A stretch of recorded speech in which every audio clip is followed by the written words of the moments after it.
Hello guys, so today we will be reviewing HP 14s laptop. I bought this laptop from Flipkart for around 47,000 rupees. There was a deal few days back wherein if you spend more than 50,000 rupees you get a flat 5k off on American Express cards. So I think that is a pretty sweet deal. This laptop has a 14-inch full high definition screen, a plastic build, but a good plastic build, silver finish, 8 gig of RAM, that is 3200 megahertz. There is one slot available empty in the chassis wherein you can put another 8 gig RAM for a total of 16 gig. It has Ryzen 5500U CPU. So let's get started and look what this laptop is all about. So this is how the laptop looks like. The top panel is plastic. You have few ports. You have a full-size SD card reader, couple of LEDs to indicate the SD card activity as well as the power light. On the other side, you have the barrel type connector for the power delivery. You have HDMI. You have two USB type A ports, one USB type C and one 3.5mm combo jack. There is nothing on the back. You just have few vents for air ventilation and rubber gamuts for better typing experience. You have in total 4 screws here to lift off the panel, but if you ever want to take it out, you have to pull out the rubber gamut on the back side as well. Beneath this you will find 3 more screws, so in total 3 plus 2 plus 2 7 screws that you have to take out to get access to the interior of the laptop. When you open it,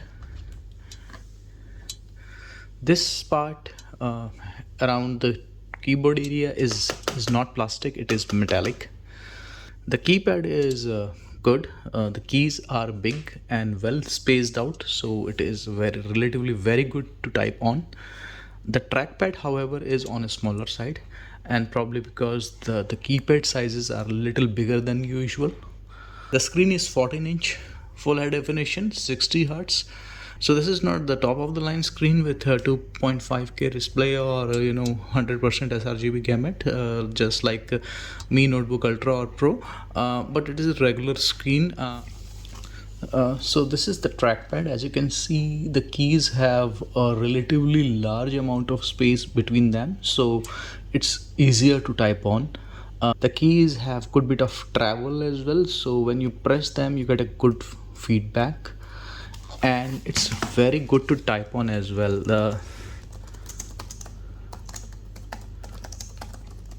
I rarely miss out any words on this keyboard. In fact, I find it better than my Lenovo Slim 5 laptop I'm using, and way better than my Notebook Pro that I reviewed few days back. This keypad is a joy to type on. It has 2 level of backlit control, so you can control it using the F5 key when you press it. So this is level 1.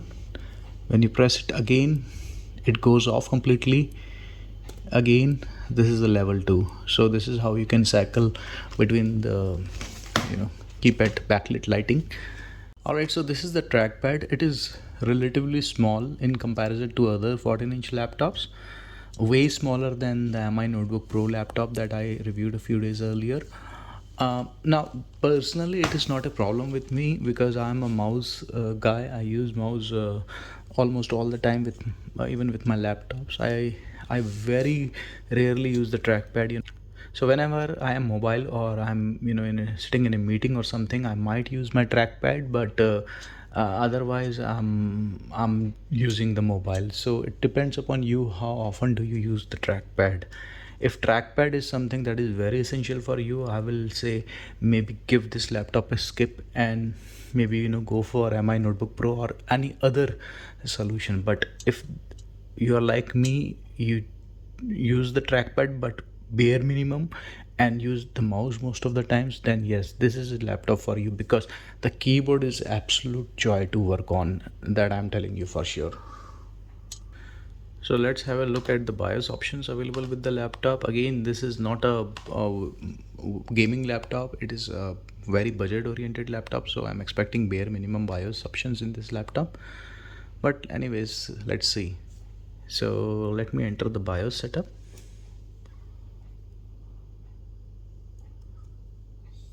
All right, here we are. So we have the main screen which shows you the system information, the CPU type, what else is available, total memory, etc. The other tab is the security tab, wherein you can set up the administrative password and other things.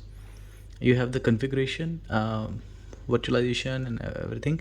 One thing that I will tell you is and I'll show you that later as well. What I have changed is the fan always on mode.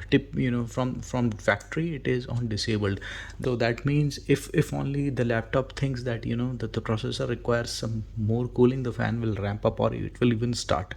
Otherwise it will be completely off. I have kept it on always on. I want my fans to be running all the time.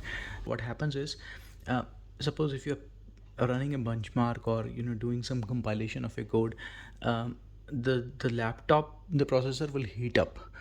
It will heat up to a degree of 85 degrees or so, and then the system will think, okay, now I need cooling, and then the fan will come on, and then it will start ramping up till the time it controls the temperature. Now till that time what will happen is your processor will already throttle down to a lower speed, and once it throttles down, it rarely comes backs up. So having the fan always on helps to gain that little bit of extra performance. The fan is relatively silent as it is on right now. I'm not sure if you will be able to hear that. Let me bring the laptop real close. It's very faint. It's very faint. So even if when the fan is on all the time, you cannot really hear it. And whenever it is running on the full mode, full load as well, that you will see later on, it's relatively quiet. Other options, so these are the boot priority options and other things, and exit. So nothing fancy about it. So let's see the memory timings.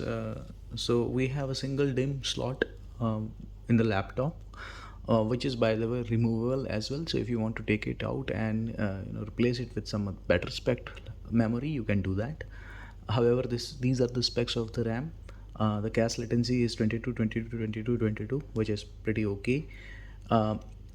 Single slot is occupied. There is one more slot which is available, so you can add another 8 GB of RAM there. Thereby the total capacity will be 16 GB, and also that will now run in dual channel mode. AMD processor are very fanatic about the memory that you are using, and if you are supplying dual channel mode memory to it, yeah, it will perform really well. Believe me, the complete performance of the system will even boost up by 20% if you do that. So my suggestion is, as soon as you get the laptop, add another RAM module to it. So these are the SSD speeds. You get 512 gig of SSD into the laptop. It has a single partition, and you get a total space of around 476 GB. These are okay speeds if you were to talk about the sequential read writes, but the random read write are little average, but still it is more than okay for daily office tasks, rendering tasks, etc. Just that if you are very fanatic and if you want your games or programs to load instantly in a jiffy, then you might have to swap out this SSD with a better one. But for most of my work as well, and I have done this editing of video on this very laptop, it was perfectly alright for me. Now coming to synthetic benchmarks, the Cinebench R20 run. We got a score of 2650 points, which is a really good score considering this is an energy efficient CPU. You can see 3 different charts here. This chart shows you the clock speed of the processor while the test was running. So as you can see, it ramped up to around 3.9 gigahertz, but eventually it settled around 3200 megahertz while the test was running. So here you see the temperature chart. As you can see, it started at around 30-35 degrees Celsius, and it ramped up to around 85 degrees Celsius while towards the end of the test. But there are two things to consider here. One, the laptop was not very noisy, even the fans were running at the full speed. Second, when you see the package power here, the laptop was consistently drawing 25 watt throughout the test, and it was able to consistently manage put the speed of around 3200 megahertz. So it was not thermal throttling down heavily even when the temperature was rising.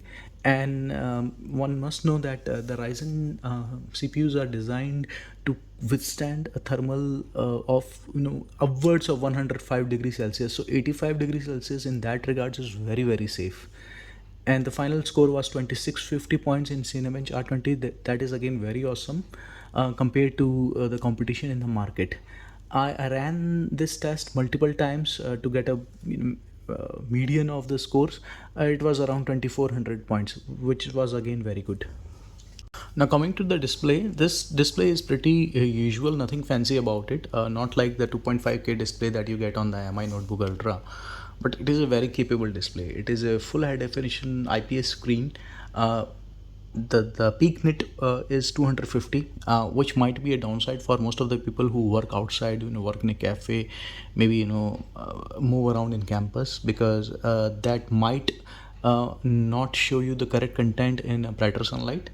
But if you are one who is most of the time sitting on a desk within your home using the laptop, then 250 is perfectly all right.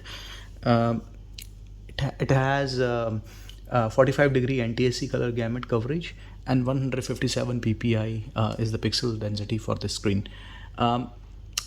It is pretty usable, it is pretty good, it gets pretty bright as well within the room, and I have tested this outside in the sunlight as well. I mean, it was visible for me. I was not having any issues. Of course, I was not sitting directly against the sunlight, but why would one do so? I mean, why would you like to be sitting directly against the sunlight with sun blazing in your screen and you are barely able to see anything? I mean, those tests are good just for theory purpose, to prove that the screen gets very bright so that it also negates the sunlight as well. But look at the practical use case examples. How often would you do that? I don't think so, unless you are in a military or mission critical operation, working in a mission critical operations. You are out in the field most of the time. I don't think so that you will be facing that situation. So even in sunlight, it was pretty usable for me. Indoors, it is perfectly all right. So it has integrated AMD Radeon VEGA graphic card, which has 512 MB of RAM dedicated to it out of the complete 8 gig. Unfortunately, I didn't find any option in the BIOS to change this figure.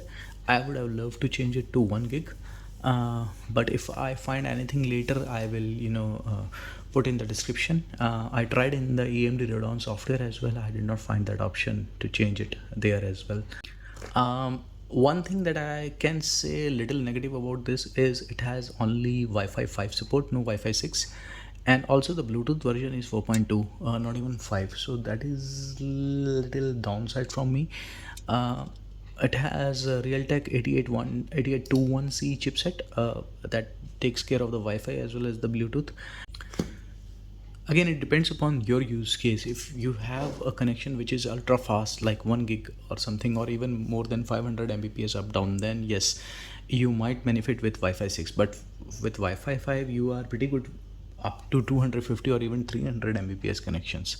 I mean, for me, I have a 150 meg up down connection with ECD FiberNet in my locality, and I mean, this laptop was able to give me the full speeds on those network without any problem. As you can see here, I got around 150 Mbps down and 150 Mbps up as well. So I was maxing out my connection. Even I tried it with my friend's connection in nearby, who has a 250 meg connection with the same provider, and it was maxing out that as well. Unfortunately, I couldn't record that one because I did not have the setup with me that time. But yes, 250 is pretty fine with this. Above it, I can't guarantee because I haven't tested it.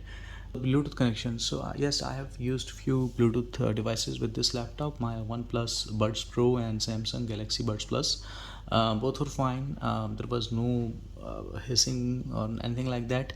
I'm not an audiophile, so I can't comment on the quality of sound for sure coming via the Bluetooth, but it was pretty okay for me. I took a few web conferences and video calls through it as well for my office, and it worked fine, pretty fine. So this is how the internal webcam looks like. The sound you are hearing is directly getting recorded on the laptop as well. To me, it looks perfectly all right. I mean, it is a standard 720p camera, but it is way better than few of the laptops that I have tested, and especially better than the MI Notebook Pro that I tested a few days back. The colors on that camera was way off, and even it had more grains than this laptop. For me, this quality is perfectly possible for most of the online meetings. I'm very really impressed with this webcam. Alright, let's play Fortnite here. So I'm going to show you the settings first. So by the way, you see the specs here up on the top left. So I'm running at 1920 by 1080 and I'm going to play in performance alpha mode. That will probably give me more FPS, and rest of the settings you can see here. Alright,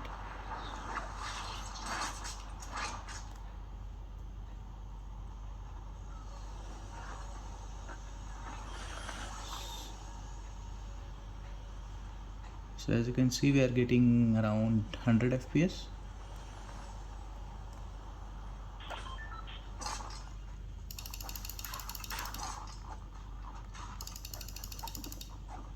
FPS. Frankly, I don't know how to play this game. I'm just playing it for you guys to get an idea how much FPS you can expect. And by the way, I don't have any guns, so as expected, I'm eliminated.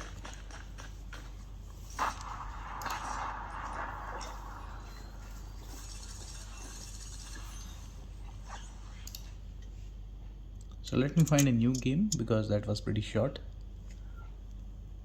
In fact, let me do one thing. Since I was at around 80 FPS, 100 FPS all the time, so let me try to increase the settings a little bit. So what I'm doing is I'm putting the textures to high and meshes to high.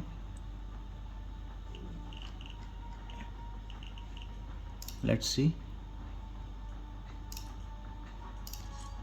how much performance do we get this time. And I do not feel any stutter at all. So let me get out of the ship, reach a place. So while I'm dropping down, I'm getting an FPS of around 50.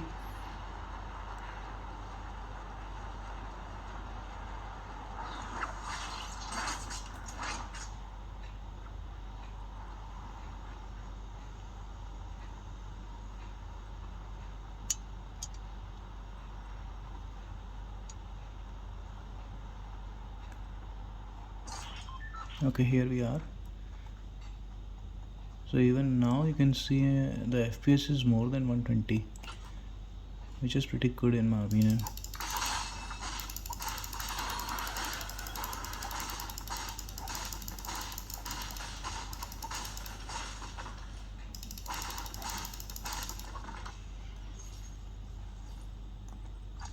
Okay, got a pistol. Let's go somewhere else.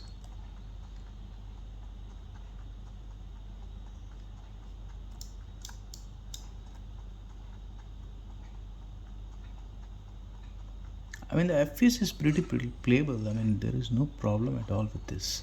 And that is the thing with the Intel integrated Iris graphic card, you don't get this type of performance. I mean, I remember doing my MI Notebook Ultra review, not the Ultra, the Pro review. I was getting around 60-70 FPS on like the low mode quality, and here I'm playing in high and I'm getting 80 FPS, sometimes even 100. I mean, it is pretty responsive, it is pretty playable. I don't think why shouldn't be able to play it.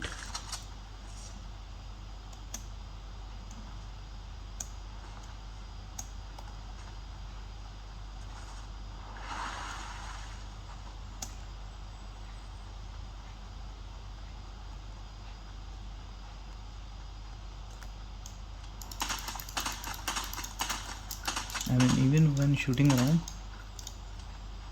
there is no problem at all.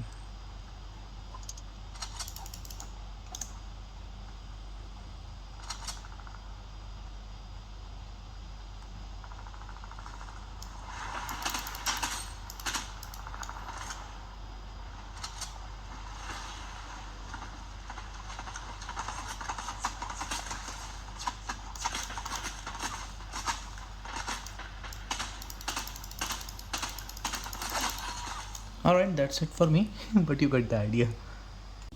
Alright, now the final verdict, should you get it? And even the better question, how is it compared to the MI Notebook Pro that I compared a few days back? See, it boils down to your preference again. If you want a better keyboard, if you want a raw CPU that gives you more throttle, more output, if you want better gaming performance for occasional gaming that you do, then definitely go with this one, the AMD HP 14s. If you want an overall package, a package that looks good, feels good, has a premium build, has a very good screen, has a very good trackpad, but little mid of the line processor, and that the RAM cannot be upgraded at a later stage, then go for my MI Notebook Pro. If you were to ask me what would I choose, I would definitely choose the HP one over the MI Notebook Pro. Why?